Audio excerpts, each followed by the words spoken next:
সামান্য একটু অনুদান নেওয়ার জন্য সামান্য, দুনিয়া তো পুরাটাই সামান্য, ঠিক না?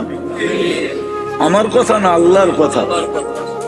লাউ কানাতিদ দুনিয়া ইনদাল্লাহি তাদিলু জানাহা বাউদা, যদি সমগ্র দুনিয়াটা সমগ্র সম্পদের সাথে আল্লাহর কাছে মশার ডানার সমান দাম হতো, তো কোন খোদাদ্রোহীকে, কোন নাফরমানকে আল্লাহ এক ঢোক পানি পান করতে দিতেন না। এক ঢোক বুঝেন কতটুক? এক বোতল, হাফ লিটার, 1 লিটার, 2 লিটার, কতটুক? আল্লাহর ওয়াদা এতটুক পানি পান করতে দিতাম না। আপনি পানি কি জিনিস চিনেন না? বিনা পয়সায় দেয় তো, খালি পাইপ কাটলেই বাইরে, ঠিক না? মাঝে মাঝে উপর থেকে ঝুমঝুমায় পড়ে, ঝুমঝুম বুঝেন তো? এই জন্য আপনি পানি চিনেন না। পানি কি জিনিস? পানি কি জিনিস চিনেন না। এটা যদি কেমিক্যাল দিয়ে বানায় খাইতে হইতো তাহলে বুঝতেন পানি কি জিনিস, তাইলে বুঝতেন কেমিক্যালের দাম কত, তাইলে বুঝতেন লিটারের দাম কত। আল্লাহটাই বোতল ভরেন আর বেচেন তো, এই জন্য কোনো হুঁশ নাই।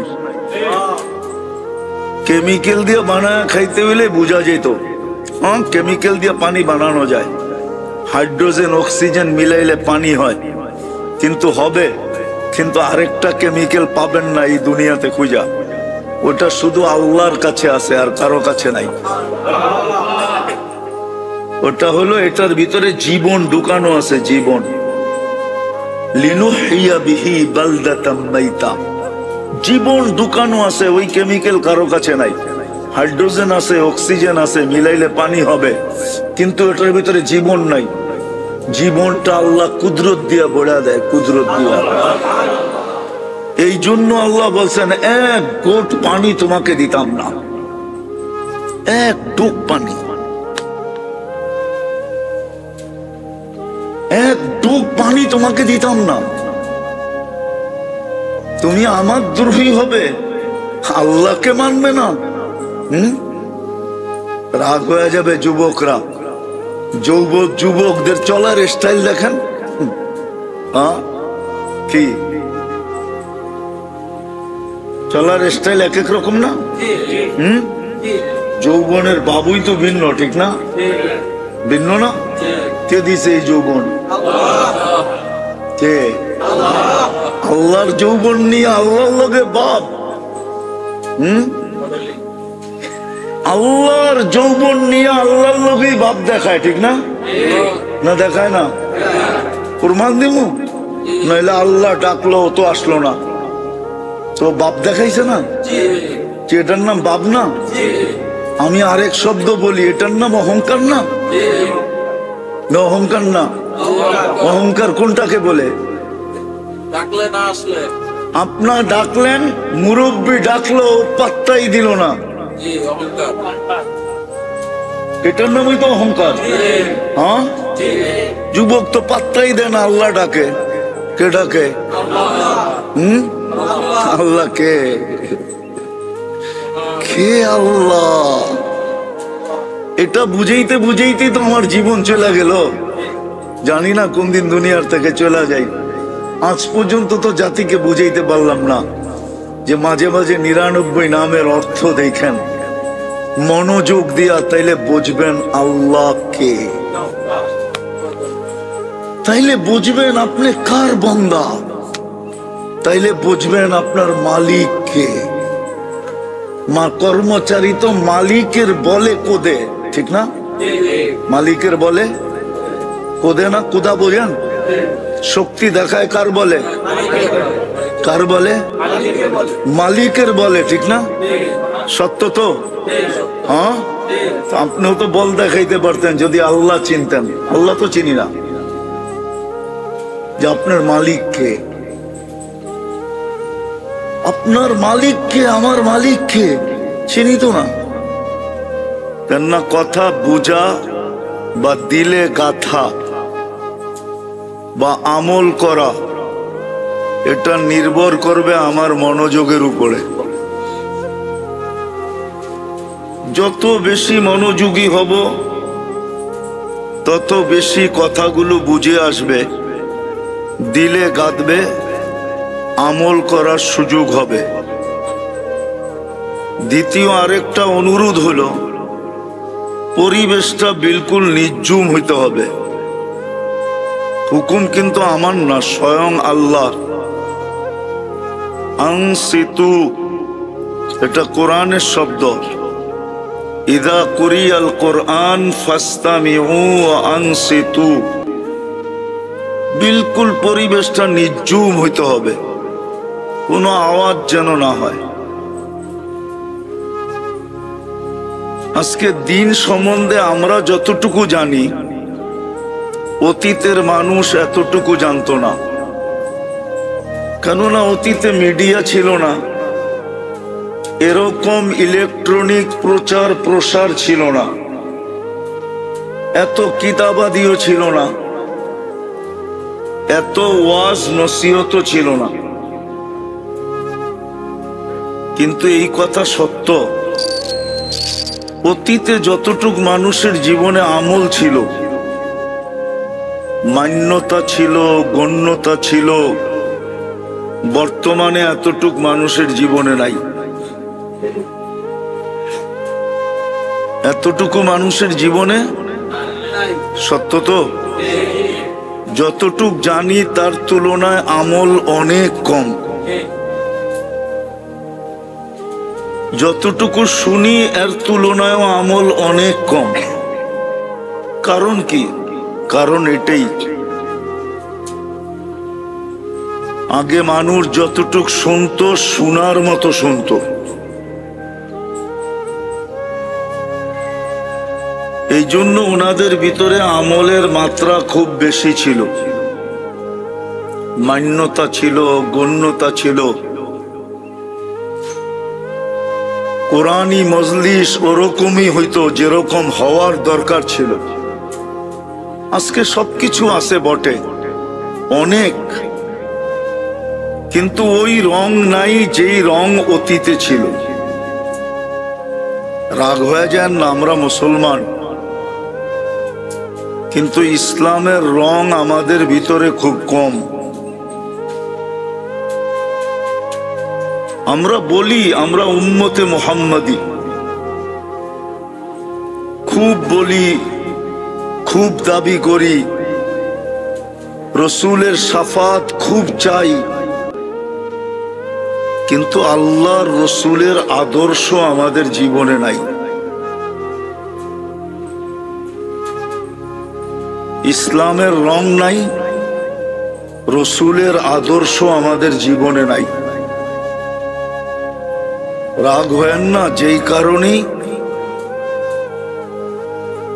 এক সময় মুসলমানের সংখ্যা এত ছিল না, মাত্র 1.25 লক্ষ ছিল। সারাটা দুনিয়া দাবড়ায় বেড়াইছে। দাবড়ানো বোঝেন? দাবড়ানো বোঝেন? দাবড়ানো, দৌড়ায় বেড়াইছে সারাটা দুনিয়া।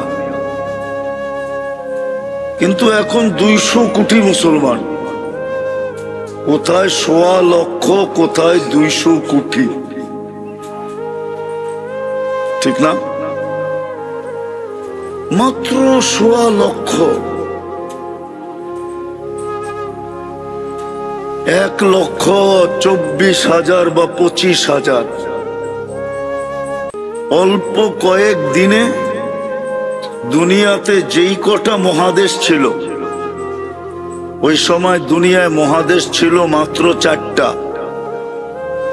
এশিয়া, ইউরোপ, রাশিয়া আর হলো আফ্রিকা। বাকিগুলো পরে আবিষ্কার হয়েছে, ওই যুগে আবিষ্কার হয় নাই। আমেরিকা তো আবিষ্কার হইল কয়েক জুমা। অস্ট্রেলিয়া আবিষ্কার হয়েছে কয়েকদিন আগে, কানাডাও আবিষ্কার হয়েছে কয়েকদিন আগে।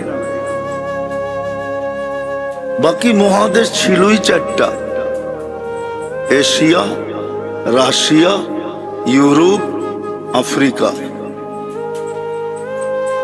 অল্প কয়েক দিনের ভিতরে 4 মহাদেশ পায়ের নিচে চলে আসছে। ওমর রাদিয়াল্লাহু তাআলা আনহুর রাজত্ব এই 4 মহাদেশের উপরে ছিল। সংখ্যা কত? কত? আজকে কত? 200 কোটি। 200 কোটি, ওইখানে ছিল মাত্র 1.25 লক্ষ।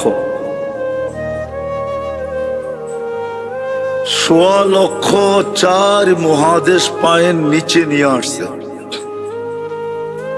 অতটুকুই দুনিয়া তখন ছিল। কেন? স্থল যুগে যোগাযোগ এই 4 মহাদেশের আগেও ছিল, এখনো আছে। স্থল যুগে যোগাযোগ, বাকিগুলা তো স্থলের ছিল না। আমেরিকা এখনো স্থলের কোনো যোগাযোগ নাই, অস্ট্রেলিয়াতে এখনো কোনো স্থলের যোগাযোগ নাই। চতুর্দিকে জল আর জল, একদিকে আটলান্টিক, একদিকে প্যান প্যাসিফিক, প্রশান্ত। যেদিক দিয়ে যাবেন ওই দিক দিয়ে এই দুটাকে পাবেন। ব্রাজিলের নিচের থেকে যাওয়া শুরু করেন একবারে কানাডার উপর পর্যন্ত, তো এই দুই পাশে এই দুইটাই পাবেন, একদিকে আটলান্টিক, একদিকে প্রশান্ত। স্থলের কোনো যোগাযোগ ছিল না।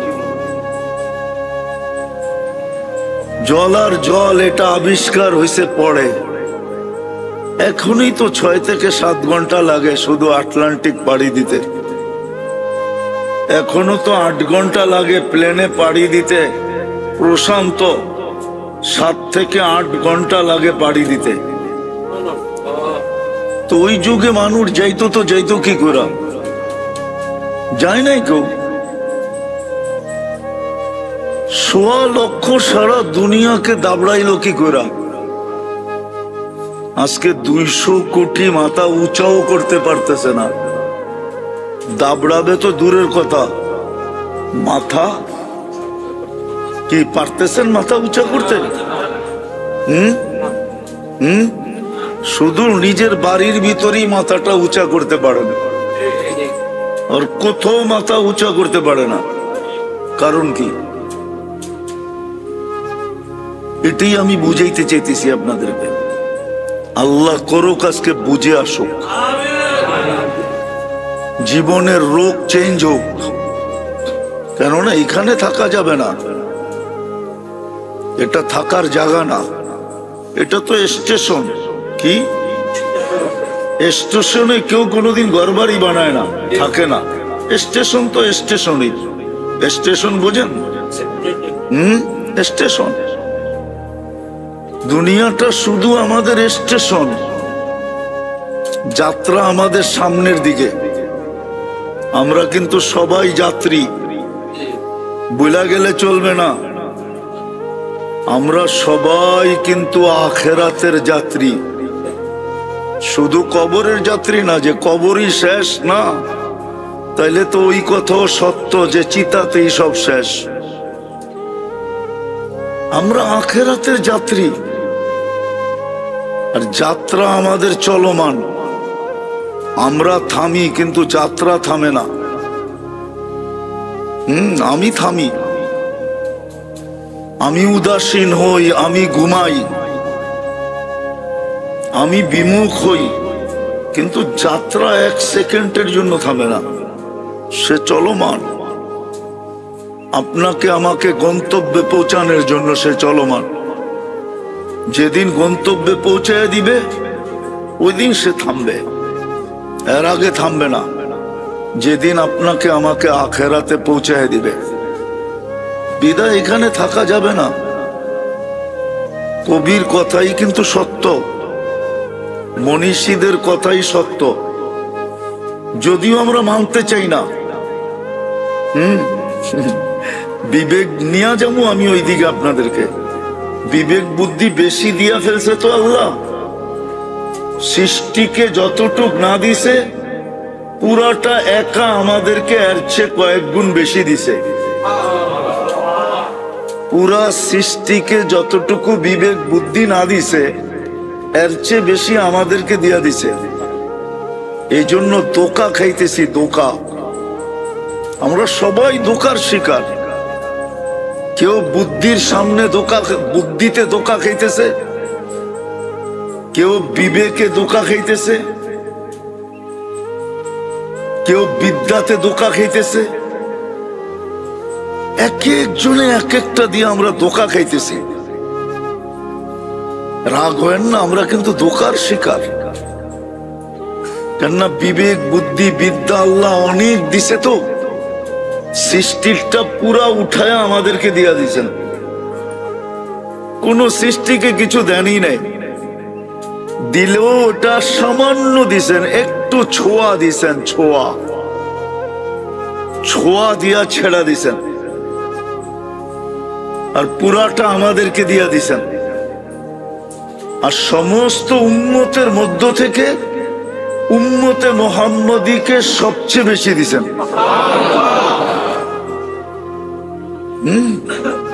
কোন উম্মত আকাশে প্লেন উড়তেও দেখে নাই, উড়াইও দেখে নাই। আমরা উড়তেও দেখি, উড়াইও দেখি, ঠিক না? কি মনে হয় বোঝেন নাই? কোন উম্মত আকাশে প্লেন উড়তেও দেখে নাই, উড়াইও দেখে নাই। আমরা উড়তেও দেখি, আবার উড়াইও দেখি, ঠিক না? না দেখি না? এই উম্মতকে সবচেয়ে বেশি দিছেন।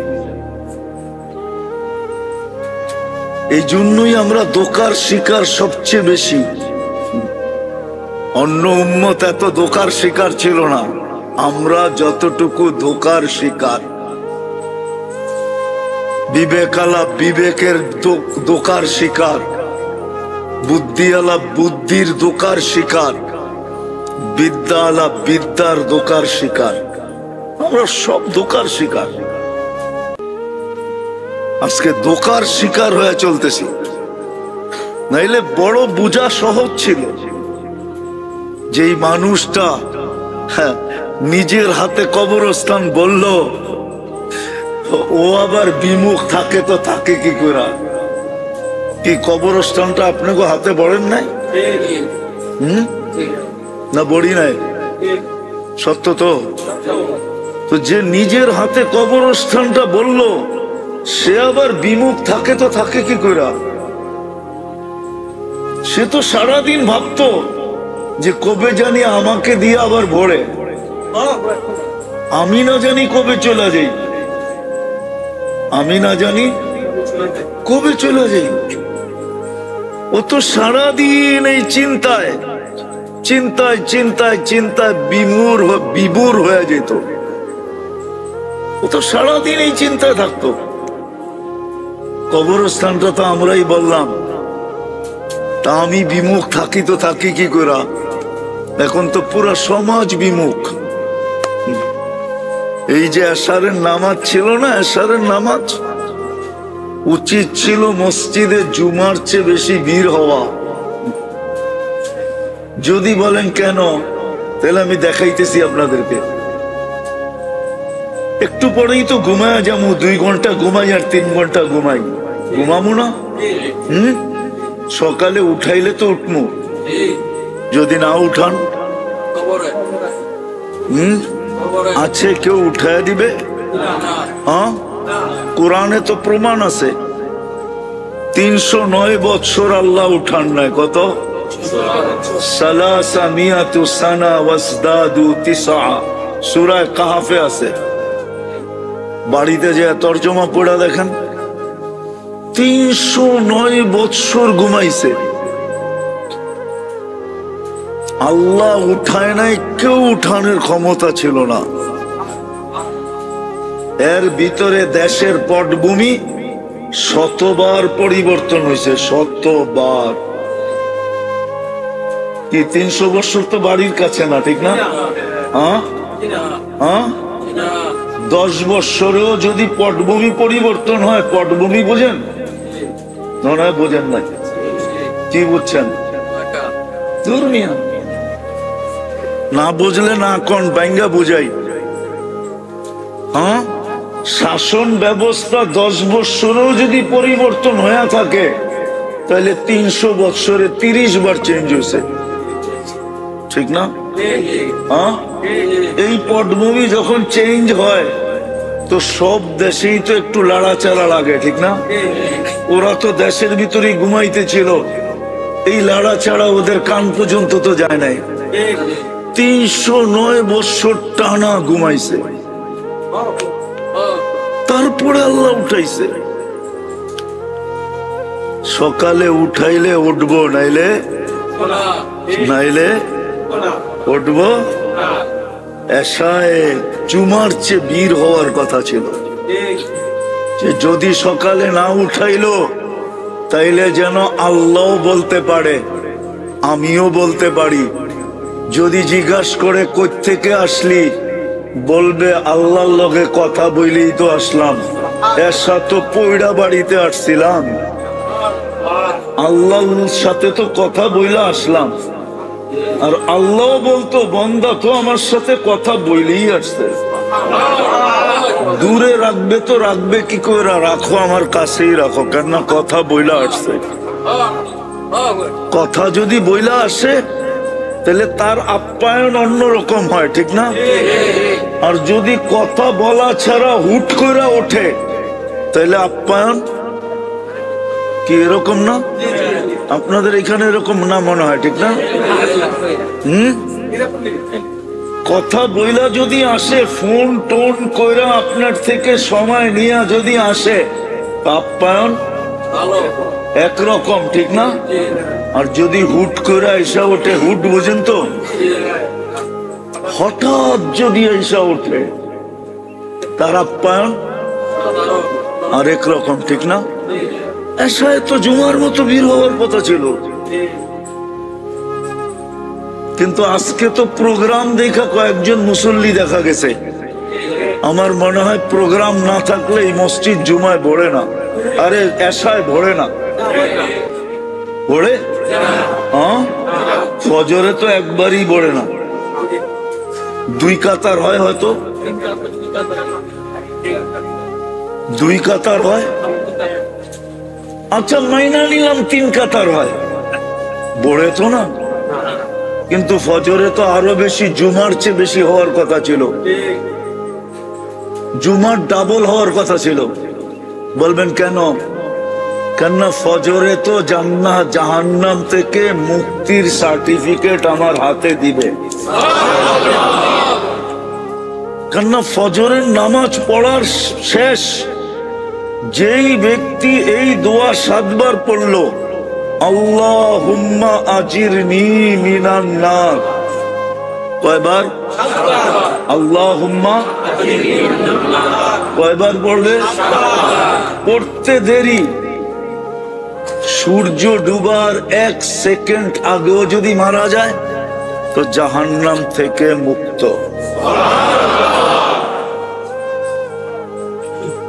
এর চেয়ে বড় সার্টিফিকেট কি চান?